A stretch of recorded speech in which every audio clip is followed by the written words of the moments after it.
सिडकोच्या घरांच्या किमती जाहीर करण्यात आलेल्या आहेत। मात्र या घरांच्या किमती पाहून सर्वसामान्य जनतेमध्ये मोठी नाराजी आहे। सिडकोकडून घराच्या किमतीत मोठी वाढ झालेली आहे, तर घरांचे हे दर आता कमी करावेत अशी मुख्यमंत्र्यांकडे सर्वसामान्य नागरिकांनी मागणी केली आहे।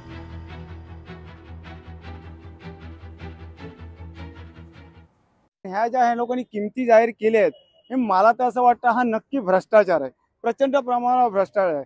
आणि पहिला हा गृह प्रोजेक्ट जो असा एका खासगी बिल्डरला दिलेला आहे, प्रत्येक सिडकोच्या घरांच्या किमती किंवा काही जो प्रोजेक्ट असतो हे सिडको स्वतः ऑपरेट करत असते। आता 70-75 लाख सिडकोची घरं नवी मुंबईत मिळत आहेत, तर म्हाडाची त्याच्या अशा स्वस्त घरात मिळत आहेत। दुसरी गोष्ट, हे जे ह्या लोकांनी केलंय ह्यांचा फोकस काय आहे, जेणेकरून लोकांनी सिडकोची घरं घेऊ नयेत आणि खासगी बिल्डरची घरं घ्यावी, म्हणजे त्यांचा फायदा व्हावा। हा भ्रष्टाचार आहे आणि ह्याचा आम्ही निषेध करतो। मी एक सर्वसामान्य महिला आहे, त्यांनी 6 लाखाचं उत्पन्न दर दिलेला आहे। मग त्या मानाने मला 26 लाखापर्यंत किंवा 22 लाखापर्यंत तो रूम हवा आहे, तर तो मला रूम लागलेला 35 लाखाचा।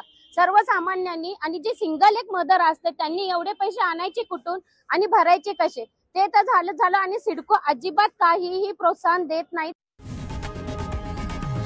लोकशाही मराठी ऐका, पहा, जागरूक रहा।